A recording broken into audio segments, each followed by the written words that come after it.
이번 시간은 페이지 29페이지 철근 콘크리트 부분을 살펴보도록 하겠습니다. 먼저 1번에 선팽창 계수가 나옵니다. 선팽창 계수. 선팽창 계수는 시험 문제의 지문 정도로 현재까지 나왔고요. 답은 되지는 않았습니다. 자, 물체의 길이가 온도 1도씨 상승했을 때 원래 길이비와 신장의 비를 수치화시킨 것이죠. 자, 그래서 이것이 온도가 상승했을 때 일정 정도 늘어날 거다. 그러면 원래 길이비하고 이 신장 늘어난 비를 여기 늘어난 비를 계수화시킨 거죠. 신장의 비를 계수화시킨 것이 우리가 선팽창 계수가 됩니다. 그래서 이 선팽창 계수는 철근하고 철근 콘크리트에서 이 선팽창 계수가 나오는 것은 이 철근이란 재료하고 콘크리트 이 두 가지 재료가 늘어나는 비율이 틀리게 되면 두 개가 일체화가 될 수가 없죠. 그래서 이 선팽창 계수를 언급을 하게 됩니다. 그래서 철근과 콘크리트에 의한 온도에 대한 선팽창 계수는 거의 유사합니다. 그렇기 때문에 철근 콘크리트 건물이 분리되지 않고 일체화되어 있을 수 있는 겁니다. 그리고 2번에 보시면 탄성 계수. 이번에 이 탄성 계수 영계수라고도 합니다. 영계수 또는 탄성계수 이렇게 칭합니다. 자, 이것은 제축 방향 응력도 하고 어떤 부재가 있었습니다. 그럼 제축은 이거죠. 길이 방향이 제축입니다. 자, 그럼 제축 방향의 응력도 하고 이 방향의 응력도 하고 자, 그거의 직각인 겁니다. 직각의 변형도를 나타낸 거죠. 그러면 이쪽으로의 응력에 대한 그 직각 방향의 변형도의 비를 나타낸 거. 이것을 이 수치를 씌운 이것이 바로 탄성계수라고 합니다. 탄성계수. 자, 이 탄성계수는 예를 들어서 고무줄이 있었습니다. 고무줄이 이렇게 잡아 당겼어요.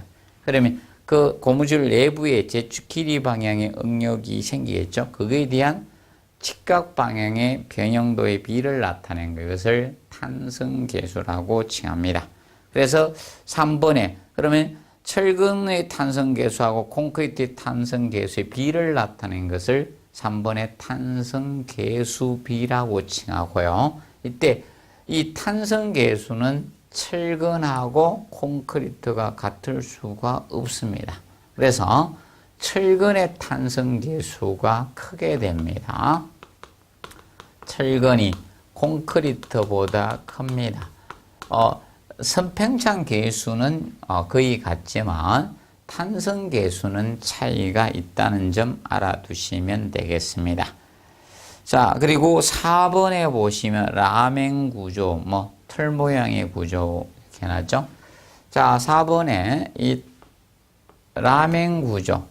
라멘이란 것은 독일어로 철근 콘크리트란 의미입니다. 독일어로 철근 콘크리트는 의로사. 자, 보통 골조 구조라고도 하여 틀 구조라고도 칭하고 골조 구조라고도 합니다. 자, 그래서 라멘 구조는 철근 콘크리트 구조인데 철근 콘크리트의 구성요소 중에 부재의 구성요소에 기둥이 있고요. 이 기둥과 기둥을 연결하는 수평 부재인 보가 있습니다. 보가 놓여지고 보가 있고요. 그리고 거기에 바닥판이 슬래브가 있는 거죠. 이 바닥판 슬래브를 바닥판이 있는 구조입니다. 슬래브. 이거로 구성된 강절정 구조. 이것을 라멘 구조라고 합니다. 라멘 구조는 이 보가 꼭 필요합니다. 그래서 이 철근 콘크리트 구조는 구조인데 바로 철근, 콘크리트, 기둥하고 보하고 바닥판 이 세 가지가 합성돼서 강한 결점으로 구성된 구조가 라멘 구조가 됩니다. 그리고 5번에 인장제 나오죠. 당김. 그래서 인장력을 받는 무게죠. 당기는 힘을 받는 무게가 자, 인장제고 그 반면에 압축제. 자, 압축제는 누르는 압축력을 받는 무게죠. 압축제. 그럼 예를 들어서 압축제는 기둥이나 벽과 같은 수직 부재들은 거의 압축력을 받습니다.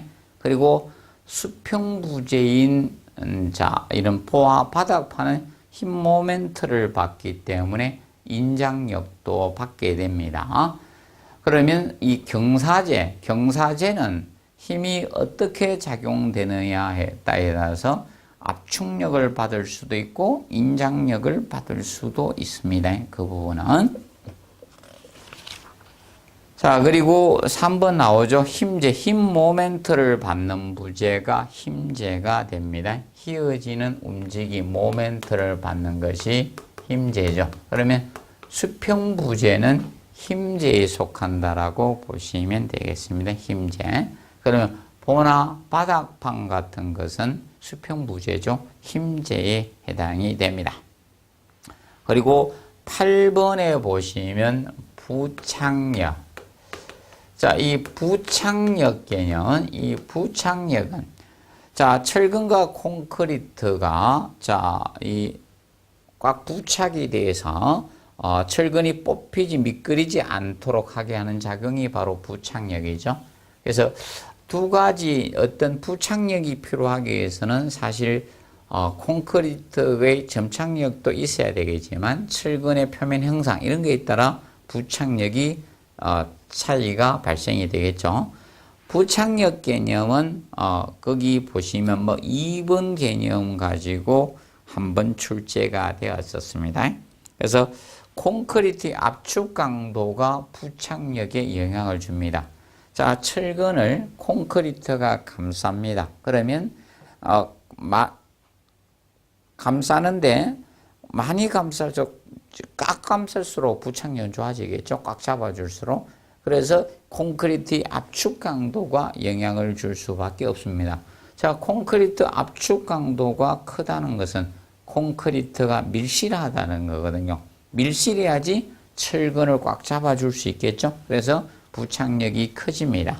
그리고 철근의 주장, 둘레 길이에 비례합니다. 자, 이 철근이 있을 때, 철근이 있게 되면 이 둘레 길이가 많게 되면, 주장이 많게 되면 콘크리트하고 접착하는 표면적이 많아지잖아요. 그래서 부착력이 증가되는 거예요. 주장, 둘레 길이하고. 그래서 여기에 자, 이렇게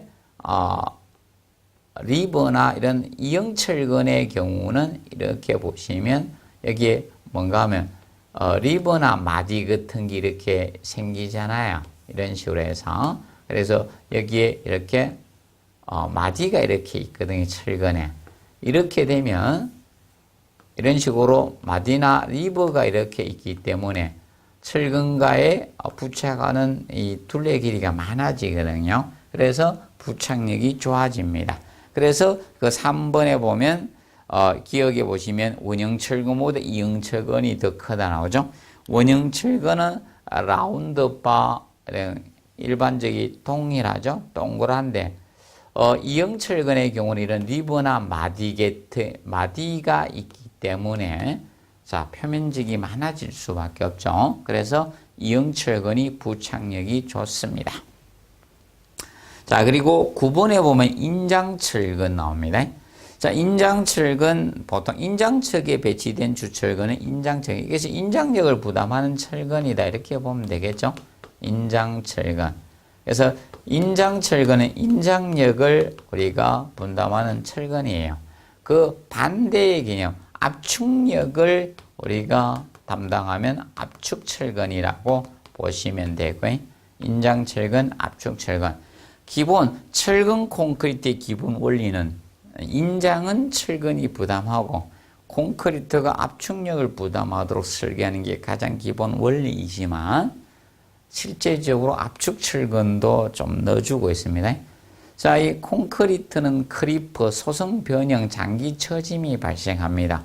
그걸 방지하기 위해서 일정량의 압축 철근을 때려 넣게 됩니다. 그래서 인장력을 부담하느냐, 압축력을 부담하느냐에 따라서 인장철근, 압축철근 이렇게 철근이 나누어집니다. 그리고 10번에 보시면 내진벽, 10번에 내진벽이 나오죠. 자, 내진벽이라는 것은 지진이나 이런 진동과 같은 이런 수평력에 부담시키는 목적으로 만든 벽체를 내진벽이라고 해요. 내진벽. 보통 그래서 일반 내진벽이 나중에 내진벽들은 거의 전단벽이 되죠. 전단벽이라고도 합니다. 전단벽 이렇게 칭합니다. 그래서 현재 고층 아파트가 바로 이 내진벽 전단벽으로 설계가 되고 있는 겁니다. 그래서 지하 주차장에 가서 그 주차하는데 철근 콘크리트 벽이 보이죠? 그 벽이 바로 이 전단벽, 내진벽으로 설계가 됐다라고 보시면 됩니다. 그리고 11번에 보시면 자, 플라이 애쉬가 나옵니다. 자, 플라이 애쉬는 우리가 세리면 석탄재죠. 그래서 일반적으로 저거라고 보시면 됩니다. 자, 이 화력발전소에서 석탄을 가지고 이 화력발전을 하게 되는데, 그러면 석탄을 연소시켰을 때 그 날아가는 아주 미세한 석탄재를 포집해서 만든 것이 플라이 애쉬가 됩니다. 플라이 애쉬. 석탄재다. 이렇게 보시면 됩니다. 자, 그리고 12번에 보시면 시공연도 워커빌리티가 나오죠. 시공연도. 자, 이 시공연도 워커빌리티는 시험에 출제가 되었었죠. 그래서 워커빌리티 관련돼서. 자, 시공연도, 자, 워커빌리티는 이겁니다. 자, 보통 콘크리트를 시멘트하고 이런 모래하고 이 자갈을 배합해서 이것을 자갈을 배합을 해서 물비빔을 하게 됩니다. 물로 비빕니다.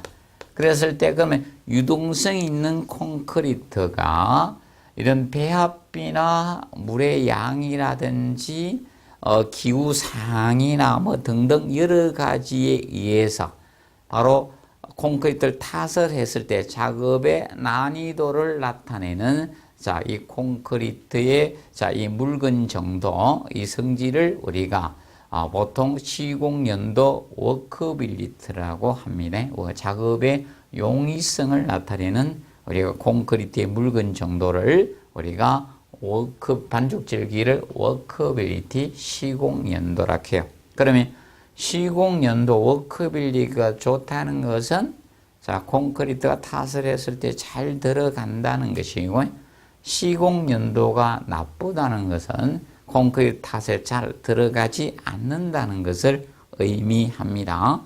쉽게 이야기하시면 여러분들이 식사했을 때 목이 얼마나 잘 넘어가느냐, 이것이 시공연도 워커빌리티라고 보시면 됩니다. 그러면 시공연도 워커빌리티는 이렇게 보시면 됩니다. 근데 이 재료들의 입자 크기가 작은 것을 사용량을 늘리게 되면 시공연도 워커빌리티는 좋아집니다. 그래서 여러분들이 식사를 할 때 입자가 작은 것을 드시면 잘 넘어가시죠? 큰 걸 넣으면 잘 못 넘어가요. 그래서 예를 들어서 자, 유아들이 아프게 되면 알약을 안 주죠. 알약을 못 생기잖아요. 그래서 유아들은 가루로 내가지고 시럽 같은데 아주 물 같은데 타서 이렇게 먹도록 하고 있죠. 그거와 같이. 그래서 시공연도 워커빌리티는 명심하세요.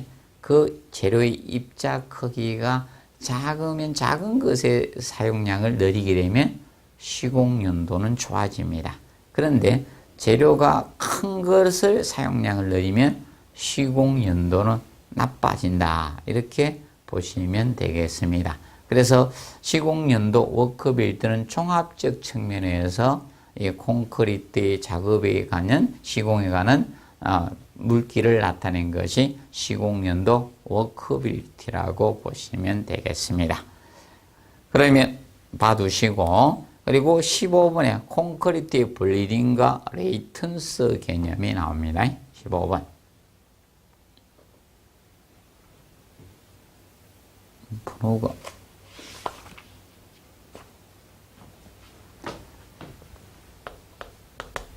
그래서 이 콘크리트의 블리딩 개념, 이 블리딩이라는 것은 13번과 14번이 번호가 잘못해져 있습니다. 그래서 이 블리딩하고 레이턴스, 자, 이 블리딩 레이턴스는 자, 이겁니다. 콘크리트나 모르타르를 갖다가 배합해서 비벼서 타설을 했습니다. 타설을 했는데 시공 연도를 좋게 하기 위해서 많은 양의 물을 넣었어요. 그 다음에 배합비가 적절하지 못했습니다. 자, 이렇게 되면, 자, 이 물을 너무 많이 넣게 되면 이 콘크리트가 응결되기 이전에, 자, 이 큰 재료들은 밑에 깔아앉았습니다. 침강하고요. 그래서 입자가 큰 것들은 침강을 깔아앉는 거예요. 깔아앉으면서 이 재료가 분리됩니다. 자갈이나 모래, 시멘트 이런 물인 재료 분리가 생기면서 콘크리트 표면으로, 자, 이 물하고 이물질이 상승하는 현상입니다. 위로, 표면으로 물이 위로 올라오는 것, 이 현상을 블리딩이라고 해요. 침강, 묵은 것은 깔아앉으면서 재료 분리되면서 이 물하고 이물질이 위로 올라오는 상승하는 현상이죠. 상승하는 현상을 블리딩이라 하고, 이때 이 물하고 이물질이 올라왔을 때 물이 증발되면서 표면에 하얀 이물질이 남는데, 그것을 이물질은 레이턴스고요. 상승하는 현상은 블리딩 개념이 됩니다. 그래서 이 블리딩은 시험에 출제가 되었습니다.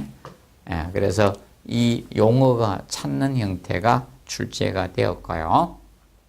시공연도도 나오고, 부착력 개념도 시험에 출제가 되었습니다. 그리고 16번에 보면 콘크리트의 중성화 개념이 나오고 있어요. 16번 중성화. 자, 이 중성화는 전체적인 개념상 이 용어를 낸 건 아니고요. 중성화의 측정 관련된 거하고, 그 다음에 중성화의 개념하고 이런 것이 출제가 되었습니다. 자, 콘크리트의 중성화는 중성화를 탄산화라고도 합니다. 탄산화. 원래 콘크리트는 수산화 칼슘 성분으로서 강알칼리성을 띠고 있습니다. 철근이 있을 때 이 철근을 콘크리트가 피복을 하고 있는 거예요. 철근을 콘크리트가 이렇게 피복을 하고 있습니다. 콘크리트가 피복을 하는데, 콘크리트가 수산화 칼슘 성분입니다. 수산화 칼슘 성분으로서 보통 pH가 12에서 13 정도 되는 강알칼리성을 띠고 있습니다. 자, 그런데 외부 기후 요건에 의해서, 외기 요건에 의해서 탄산가스나 산성비 같은 거에 의해서, 탄산가스 이런 CO2에 의해서, 자, 이 수산화 칼슘 성분과 이 탄산가스가 반응을 일으킵니다. 일으키면 서서히 장기간에 걸쳐서 반응을 일으켜서 이것이 탄산칼슘으로 바뀝니다. 탄산칼슘 CaCO3로 바뀝니다. 그러면 이 탄산칼슘의 pH가 8.5에서 10 정도 사이가 됩니다. 그래서 세월이 흐름으로써 이 콘크리트의 수산화칼슘 성분이 탄산칼슘으로 변화를 해요. 그런데 콘크리트의 pH가 11 이상이 유지가 되면 콘크리트의 pH가 11 이상 유지가 되면 철근의 부식을 방지하는 역할을 해줍니다. 철근 부식 방지가 돼요. 부식 방지를 해줘야 되는데, 그러면 보통 수산화 칼슘 성분일 때는 철근이 녹슬지 않습니다. 그 반면에 그럼 탄산 칼슘으로 바뀐 pH가 11보다 작아졌잖아요. 그러면 철근이 녹슬 수가 있는 거예요. 부식될 수가 있는 겁니다. 그래서 콘크리트의 중성화는 콘크리트의 강알칼리성을 상실하는 과정이라 보시면 돼요. 그래서 약알칼리로 바뀝니다. 이러면 앞으로 철근이 녹슬 수가 있는 겁니다. 이 과정을 나타낸 것. 콘크리트가 강알칼리성을 상실하는 과정이 바로 콘크리트의 중성화다, 이렇게 보시면 됩니다. 그래서 콘크리트가 수산화칼슘에서 탄산칼슘으로 바뀐 겁니다. 그러면 콘크리트의 중성화가 문제가 되는 것은 철근이 부식될 가능성이 높아지는 겁니다. 그것 때문에 문제가 됩니다. 만약에 콘크리트가 탄산칼슘으로 바뀌지 않고 계속적으로 수산화칼슘으로 유지될 수 있는 콘크리트가 있으면 철근 콘크리트의 수명은 무한대가 될 수가 있는 거예요. 그렇지만 세상 일은 그렇게 되지 않는 거죠. 그래서 이제 이 콘크리트가 이제 중성화됐느냐 판정하는데 사용되는 그 약품이 지시약이 바로 그 17번의 페노프탈린 용액이 되는 겁니다. 이거 가지고 콘크리트 단면에 뿌려서 콘크리트의 색깔이 변화가 있느냐 없느냐 이것을 판별해서 콘크리트가 현재 강알칼리성이야 또는 중성화된 것을 판정하는 그때 약품이 페노프탈린 용액이라고 보시면 됩니다. 그리고 18번에 건조 수축에 대한 교훈. 원래 건조 수축은 콘크리트는 실제 사용되는 수화작용에 필요한 물보다 실제적으로 더 많은 양의 물을 넣게 됩니다. 시공 연도를 위해서. 그래서 그 시공 연도를 위해서 더 많은 물을 넣게 되는데, 건조 수축은 그 잉여 수분의 증발로 발생하는 게 건조 수축 개념이 됩니다. 그러면 건조 수축하게 되면 균열이 생길 수밖에 없겠죠. 그러면 건조 수축 균열은 여러분들이 겨울철에 입술을 연상하시면 됩니다. 겨울철 입술. 겨울철 입술에 보면 우리가 겨울철에 난방을 합니다. 자, 난방을 하는데 난방을 하니까 실내가 건조해집니다. 근데 그 입술에 무엇이 있습니까? 입술에 치밀이나 수분이 있는데 이게 증발해요.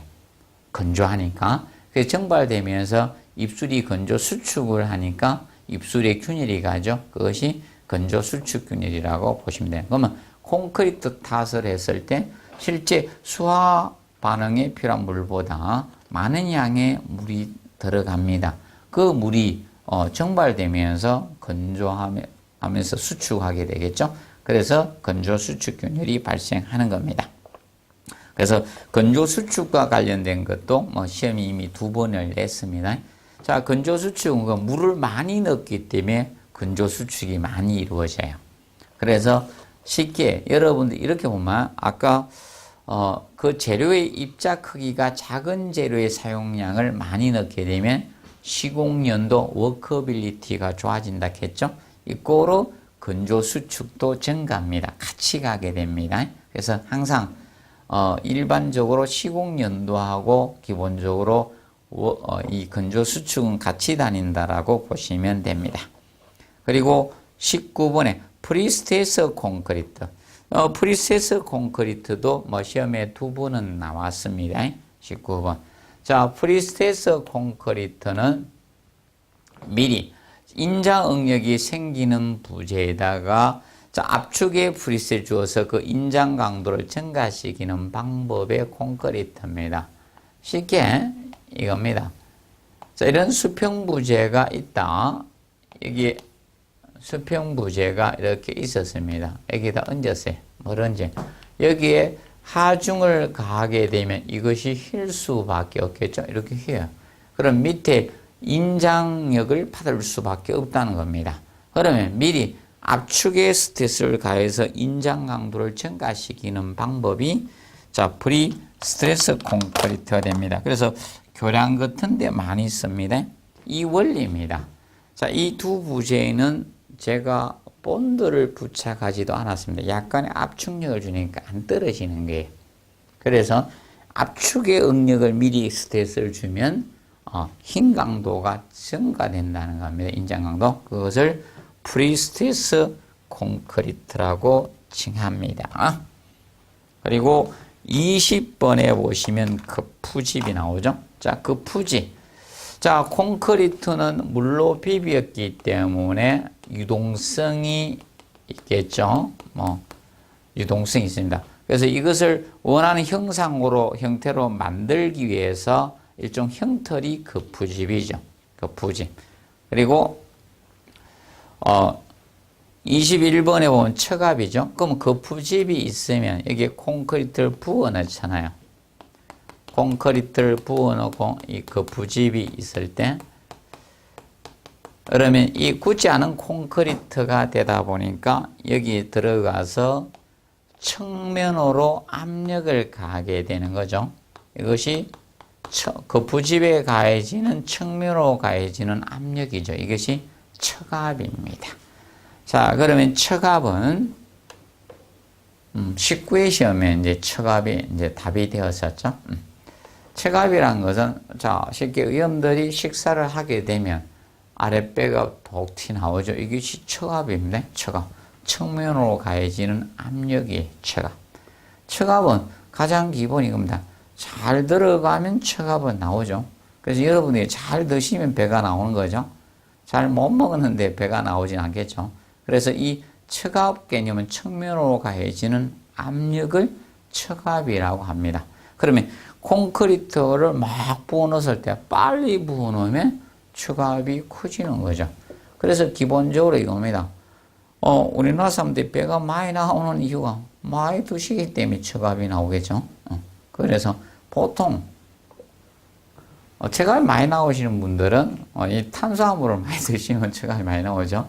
그래서 일반적으로 드실 때 과일을 먼저 드시고 식사를 하는 분들은 처갑이 덜 나올 것 같습니다.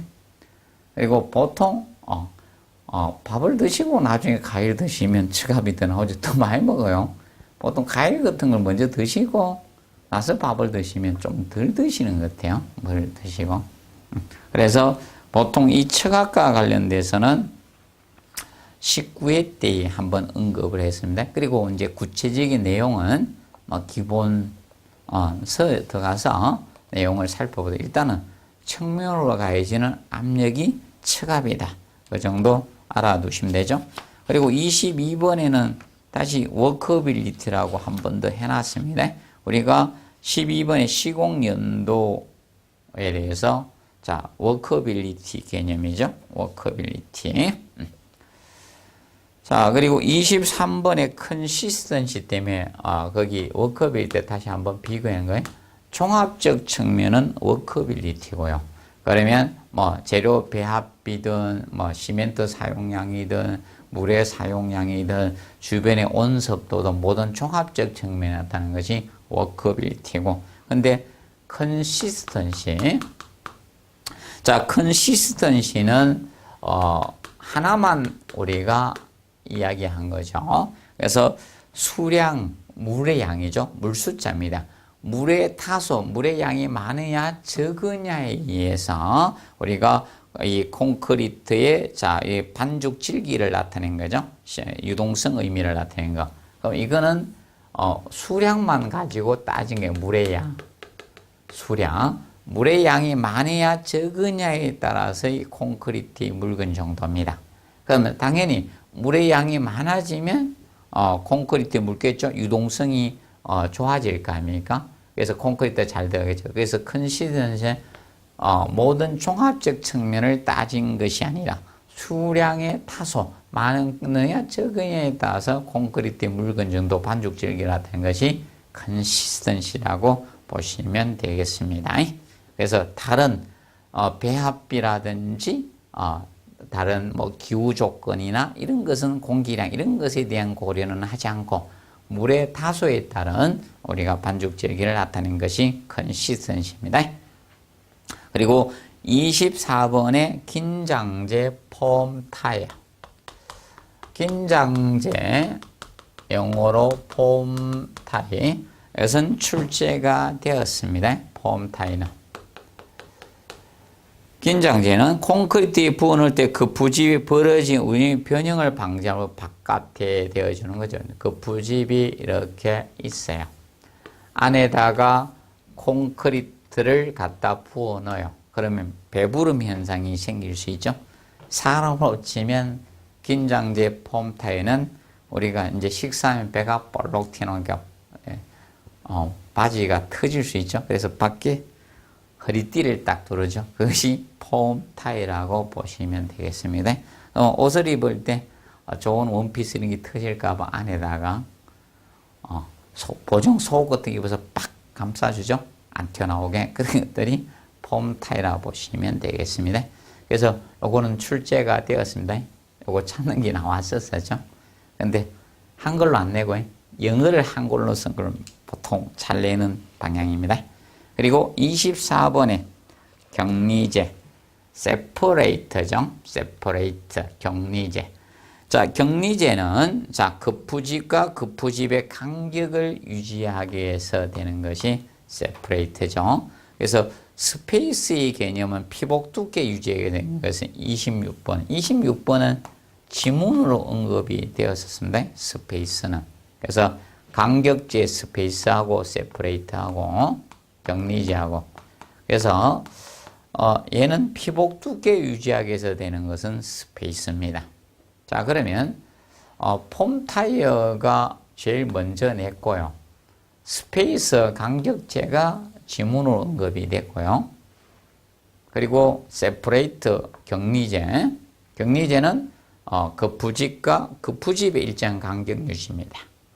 자, 그래서 스페이스가 나올 가능성이 더 높겠죠. 그래서 폼 타이어가 처갑을 바깥에 벌어짐을 방지해야 되는 게, 그래서 처갑 개념이 시험에 19회 때 나온 거예요. 그렇기 때문에 얘가 제일 중요하고, 그 다음에 간격제 스페이스입니다. 자, 그리고 26번에 느끈 스트럽이 나오죠. 자, 느끈 스트럽 철근콩을 포회해서 이 조립하는 철근이죠. 감는 철근입니다. 그러면 수평부재가 있는데 보통 기둥에 감느냐 보에 감느냐에 따라서 철근의 명칭은 감는 철근이 틀려지죠. 우리도 사람도 어디에 감아줬냐에 따라서 명칭이 다르잖아요. 그래서 우리 머리에 두르면 머리띠, 맞죠? 허리에 두르면 허리띠, 명칭 다른 것처럼 자, 이 철근도 어디에 감싸주는 철근이에 따라서 차이가 있다. 그러면 수평부재인 보에 이렇게 감싸는 철근, 이것은 느끈 개념, 스트럽이라고 하죠. 그래서 이 느끈 개념이 되는 거예요. 느끈, 스트럽. 느끈 개념이고요. 자, 그러면 기둥에서 나중에 감싸는 철근, 띠철근, 후프바라고 칭합니다. 그리고 27번에 헌치. 헌치는 수직부재하고 수평부재. 그러면 자, 이 기둥이 있고 자, 수평부재인 보나 슬래버가 벽하고 슬래버가 될 수도 있는 거고. 자, 여기에는 이 부분이 전단력이 커져요. 뭐 기둥이 있고 보로 예를 듭시다. 그럼 이 부분에 보강하기 위해서 삼각형으로 설치되는 거, 이것이 헌치 개념이 되는 게 헌치. 그래서 헌치는 뭐 전단력 보강이 주된 목적이 되겠죠. 이 부분이 헌치 개념이 되고요. 헌치. 그리고 28번에 4인장 응력도가 나옵니다. 4인장 응력도. 자, 이 4인장 응력도는 두 개가 합쳐서 생기는 겁니다. 전단 응력하고 힘 응력하고 두 개 합성되어서 생기는 것이 4인장. 그럼 예를 들어서 이겁니다. 지금 현재 수평부재인 기둥과 기둥을 연결하는 수평부재인 보가 있어요. 보가 있습니다. 그럼 이 수평부재는 전단력도 작용하고 힘 모멘트도 작용이 됩니다. 그러면 그 내부에는 거기 저항하려고 하는 응력이 발생이 되겠죠? 자, 그러면 지금 현재 보시면 이 부재는 이렇게 되면 나타내면 전단력도 생겨요. 전단력은 이 어떤 형상으로 생기냐면 이렇게 발생합니다. 전단력은 중앙부가 최소고요. 제로고 기둥 가까이 갈수록 전단력은 커져요. 전단력도 생기고 이 힘 모멘트도 발생이 되거든요. 힘 모멘트도 발생이 됩니다. 힘 모멘트도 이렇게 발생이 돼요. 그 힘 모멘트가 제로가 되는 지점은 4분의 1 지점이 돼요. 그런데 센터 부분은 전단력 제로고 힘 모멘트는 제일 커요. 맥시멈이 됩니다. 그런데 단부 쪽은 전단력도 작용되고 힘 모멘트도 작용돼요. 그러다 보니까 우력 모멘트에서 빗방향으로 인장력이 생겨요. 그것을 4인장력이라 해요. 4인장력. 그럼 그 내부에 생기는 응력을 4인장 응력이라 하고 그것을 그림으로 대면 4인장 응력도가 됩니다. 합성에 의해서 발생이 됩니다. 그래서 4인장 응력이 약하게 되면 이 부분에 크랙이 이렇게 생겨요. 담보 부분에 45도 방향으로 이 균열이 가는데 이것을 보통 전단 균열이라고도 하고 4인장 균열이라고도 하는 겁니다. 그래서 간략히 알아둘 거는 반드시 외우실 필요는 없습니다. 이것은 잘 안 씁니다. 교수님들이 조금 기본적으로 어렵기 때문에. 그래서 이 두 개의 힘에 의해서 내부에 응력이 생기거든요. 그래서 두 개가 합성돼서 생기는 응력도가 4인장 응력도가 됩니다. 그리고 29번, 30번 플랫 플레이트하고 플랫 슬래브 이 두 가지는 무량판 구조입니다. 29번하고 30번. 자, 얘들은 볼을 설계를 하지 않은 겁니다. 라멘 구조에서 볼을 제거한 거라고 보시면 됩니다. 보가 없어요. 그럼 차이점은 플랫 플레이트 슬래브는 이겁니다. 슬래브가 있을 때 이 두 가지가 없을 무자 보량자 무량판 구조에 속합니다.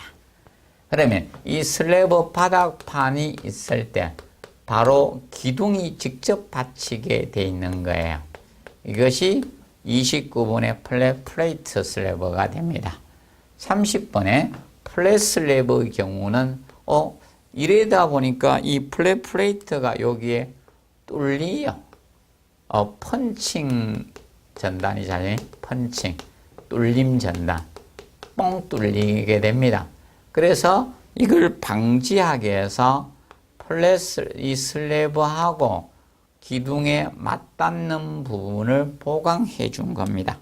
여기에다가 드롭판 내린 지지한 판, 지판하고 이 주두 부분에 경사주두 흔치를 이용해 경사주두를 위해서 주두가 보강이 이루어진 우리가 슬래브가 플랫 슬래브고 플랫 플레이트는 보강이 되지 않은 겁니다. 그래서 우리 시험에서는 30분의 플랫 슬래브 개념이 출제가 되었습니다. 얘가 플랫 슬래브가 우리나라에 옛날에 붕괴된 삼풍백화점이 플랫 슬래브였습니다. 그래서 우리 시험에는 이 플랫슬래브가 시험에 자주 언급이 됩니다. 그리고 31번에 주두 나오죠. 주두는 대접받침, 영어로는 캐피탈이죠. 자, 기둥의 머리 부분하고 수평부지하고 접하는 부지에 보강된 부분이 바로 주두 부분이죠. 주두. 기둥주자, 머리두자 쓴 거죠. 그래서 주두 부분이고요. 그 다음에 32번 A제 나오죠. 보통 공기연행제라고 합니다.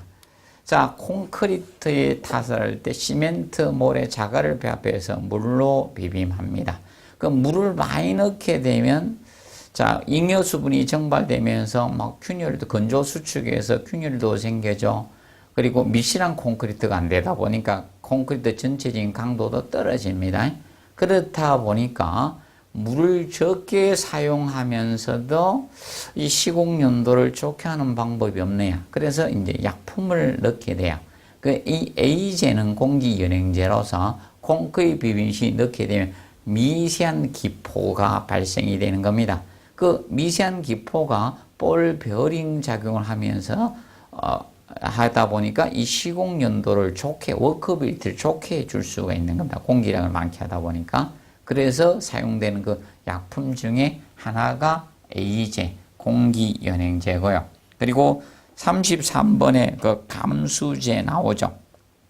이 콘크리트에 이제 이 워커빌리티 시공 연도를 향상시키면서 물을 줄이는 방법이 없네요. 그럼 기포도 안 생기게 하면서 그것이 감수제가 됩니다. 그래서 이 감수제는 보통 고강도 콘크리트와 같은 이런 콘크리트 쓸 때 많이 넣는 것이 이 감수제를 많이 쓰게 됩니다. 특히 고성능 감수 이런 것은 단가가 약간 비싼 약품. 그래서 이제 뒤에 이 제자가 약품 제자가 붙어요. 이 제자. 그래서 이것은 전부 다 약품 개념으로 투입하는 재료라고, 천연 재료의 개념이 아니라 약품 개념으로 투입하는 재료라고 보시면 돼요. 그리고 34번에 결합제 나오죠. 자, 보통 우리가 일반적으로 이겁니다. 자, 이 시멘트, 모래, 자갈, 물로 배합을 하는데, 보통 시멘트가 결합제 중에 하나죠. 모래나 자갈은 사실상 이겁니다. 이 강도를 발행하기 위해서 사실 모래나 자갈이 어떤 연결제가 되는 것은 아니죠. 결합을 시키는 재료는 아니죠. 그러면 시멘트와 같은 이 재료를 결합을 시키면서 강도를 발현하게 만드는 재료를 총칭해서 결합제라고 합니다. 그 대표적인 분말인 것이 바로 시멘트죠. 시멘트도 될 수 있는 거고 뭐 여러 가지가 될 수 있겠죠. 자, 그리고 35번 경량골재. 경량 가볍다는 거 아닙니까? 경량골재. 보통 콘크리트 강도 증가를 위해 목적으로 쓰는 것은 아니라 다른 목적. 그러면 무게를 줄이거나 또는 뭐 단열이나 방음이나 다른 목적을 위해서 이 경량골재를 우리가 사용합니다. 결과적으로 보통 골재에 비해서 밀도가 작다는 거죠. 그래서 보통 뭐 저런 것들인데 하산자갈이나 아니면 석탄 떼고 나면 구멍 뻥뻥 나면 이런 골재들, 석탄재가 이런 것들이 경량골재로 사용이 됩니다. 그리고 36번에 고유동 콘크리트. 자, 쉽게 유동성을 높여준 콘크리트가 고유동 콘크리트라고 보시면 되겠죠. 고유동은 유동성을 높여줬다. 자, 그리고 37번에 골재 표면 건조, 내부 포수 상태는, 자, 이 골재 입자 표면은 건조하고 골재가 있을 때 입자 표면은 건조하고 내부에는 물이 차 있는 상태죠. 이 내부는 포수 상태, 이것을 표면 건조, 내부 포수 상태라고 합니다. 그래서 골재는 보통 이 표면은 건조해야 된다, 그죠? 표면은 건조하고 이 내부는 포수 상태가 돼야 되는데 꽉 물이 차 있어야 된다는 겁니다. 이런 상태가 기본입니다. 그리고 38번 기계적 이염이 나오죠. 자, 보통 철근의 직경이 굵게 되면 겹침이염을 할 수가 없어요. 이게 이렇게 겹침이염을 우리가 이렇게 철근이 있는 것을 겹침이염이라고 해요. 그런데 철근의 직경이 굵게 되면 보통 T35가 초과가 되면 이 겹침이염을 하지 말라고 규정하고 있거든요. 그러면 용접이나 기계적 이염을 해야 돼요. 자, 그럼 대표적으로 이겁니다. 이게 철근이라고 보고요. 그럼 이 나사 커플링 같은 이런 철물 같은 걸 이용해서 위에 끼우고 아래 끼우고 이런 것들이 기계적 이염이라 보시면 되는 겁니다. 자, 그리고 몰드 나오죠. 몰드. 자, 몰드는 굳지 않은 콩크리트 부어 넣어 정해진 모양으로 만들 사용하는 용기죠. 용기가 몰드인데 일반적으로 몰드라는 것은 쉽게 같은 내용으로 보시면 되죠. 몰드. 그런 개념으로 보시면 됩니다. 그리고 넘겨 40번에 보시면 물 시멘트비 40번에 보면 물 시멘트비. 자, 물 시멘트비라는 것은 기본적으로 자, 보통 이거죠. 이걸 나타낸 겁니다. 분자에다가 물의 사용량을 둔 것이고 분모에다 시멘트 사용량을 둬서 비를 나타낸 거죠. 백분율 한 거. 이것이 물 시멘트 비가 됩니다. 자, 그런데 보통은 시멘트가 결합제 역할을 하잖아요. 그러면 보통 분말상을 총칭을 하기 때문에 41번에 물 결합제비. 그러니까 물 결합제비는 이 결합제로 쓸 수 있는 것이 시멘트만이 아니거든요. 다른 석회나 이런 석고 다른 걸 넣을 수도 있겠죠. 일부분 넣을 수 있기 때문에.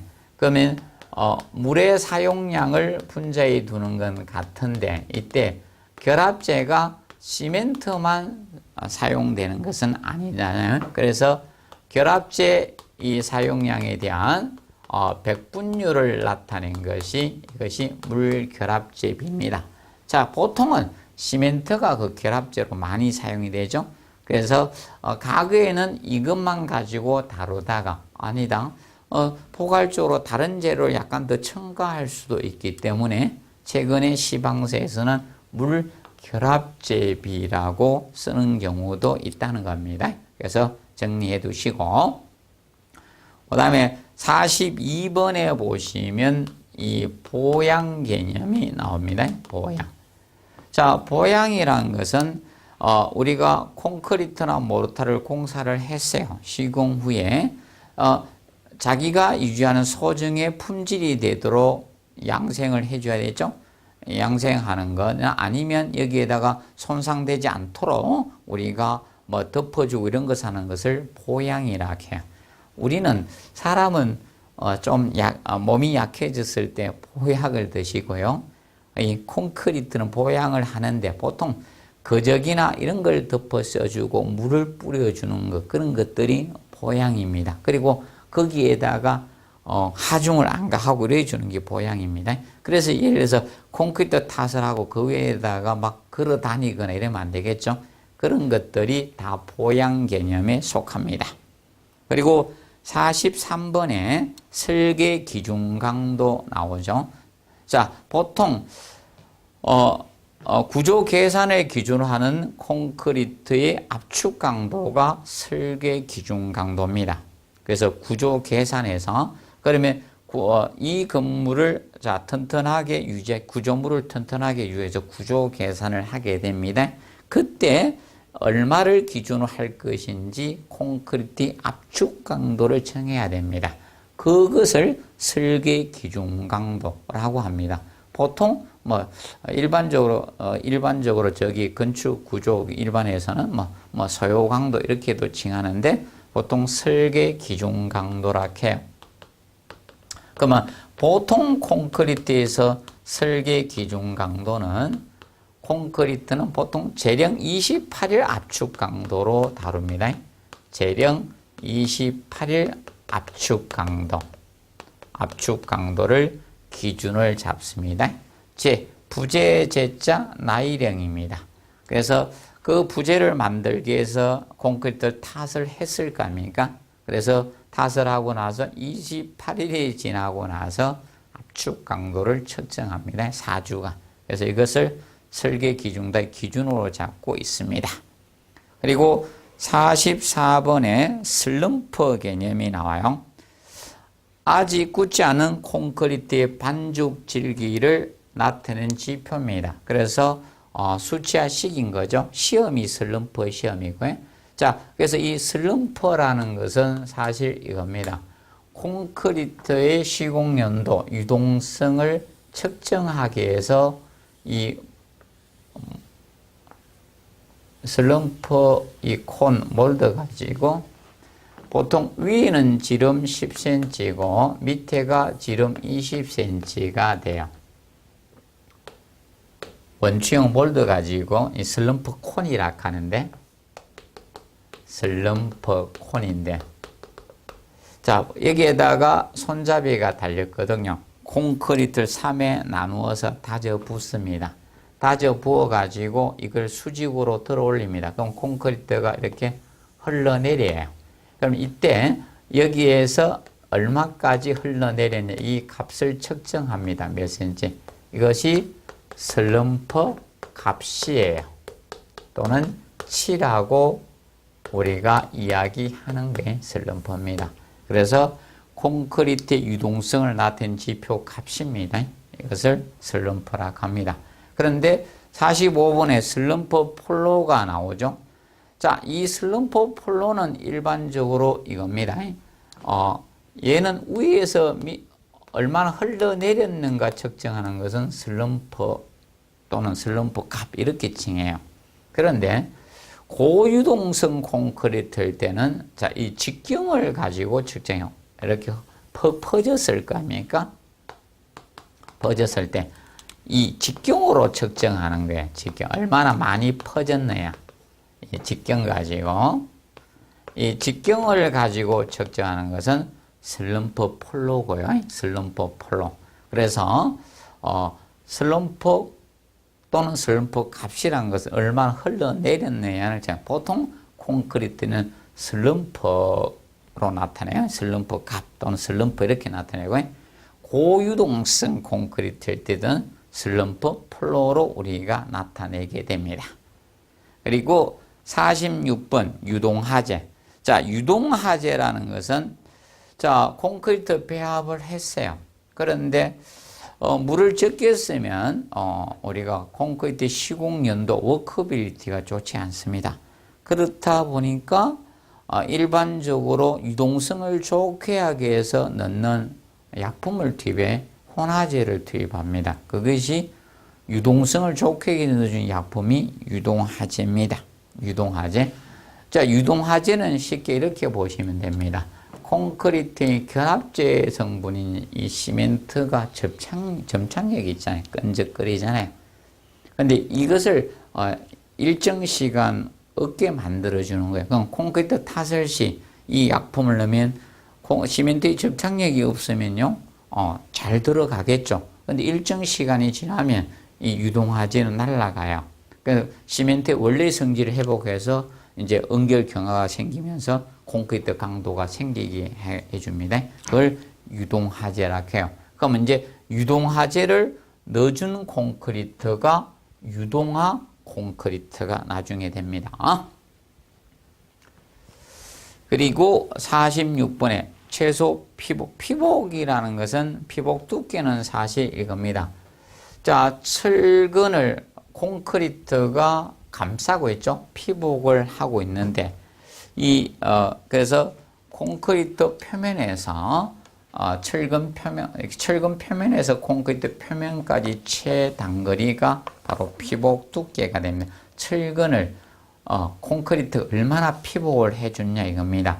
이것을 보통 피복 두께를 우리가 정하는 목적은 이 콘크리트 이제 철근이 녹슬게 되면 철근 콘크리트는 붕괴될 수밖에 없습니다. 그래서 그 최소 피복 두께를 일정 정도 유지하고 있는 겁니다.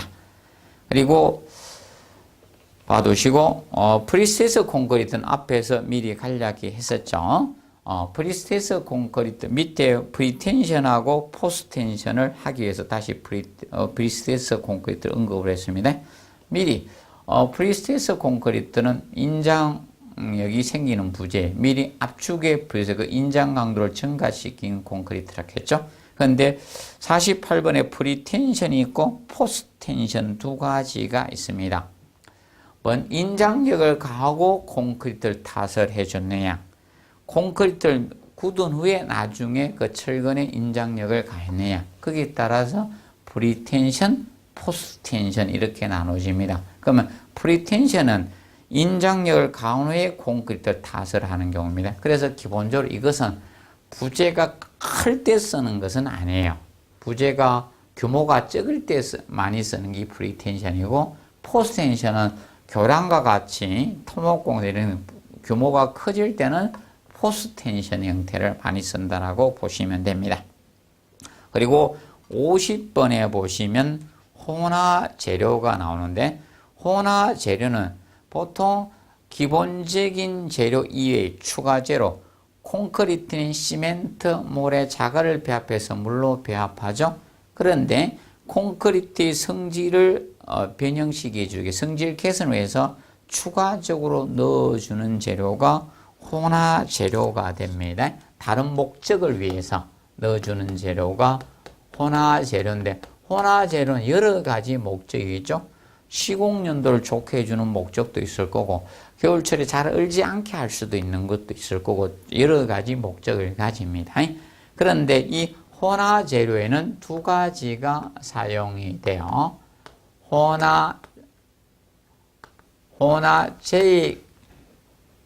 혼화제하고 지금 현재 여기 보시면 39페이지 보시면 51번에 혼화제가 있죠. 혼화제가 있고, 자, 이 제자는 재료 제자입니다. 혼화제, 약품 제자, 의자, 아이자 두 가지가 있습니다. 이거는 재료의 개념으로 투입하는 거고, 이건 약품으로 투입하는 거예요. 약품 제자고, 약품으로 투입하는 거고, 이거는 재료 제자입니다. 재료로 투입을 하는 겁니다. 그래서 개념이 차이가 있는 겁니다. 그럼 예를 들어서 이겁니다. 플라이 애시는 석탄제, 하산제라든지 이런 것은 이거 개념으로 넣는 거예요. 규조 흙 같은 거 이런 거는. 그런데 예를 들어서 아까 했던 A제라든지 감수제라든지 이런 것들, 유동화제 이런 것들은 여기 들어가는 거예요. 약품 개념으로 투입을 하는 겁니다. 그래서 양을 적게 넣어요. 얘들은 사용량이 비교적 적게 넣어야 되고요. 그래서 약 좋다고 남바라 많이 먹으면 안 되죠. 그래서 이 양은 최대한 사용량을 적게 넣는 겁니다. 그래서 앞으로 이거 하고 이 제자가 나오면 틀린 겁니다. 하나는 재료의 개념으로 투입하느냐. 그래서 양이 조금 많이 넣는 것이 바로 51번이라고 보시면 되겠고, 그래서 52번 약간 차이가 있다라고 보시면 되겠습니다. 그래서 이번 시간은 철근 콘크리트가 좀 용어가 많기 때문에 좀 시간이 조금 길었습니다. 그래서 다음 시간에는 기타 부분에서 나머지 공사의 부분의 용어들을 살펴보도록 하겠습니다. 이번 시간은 여기서 마무리하도록 하겠습니다. 수고하셨습니다.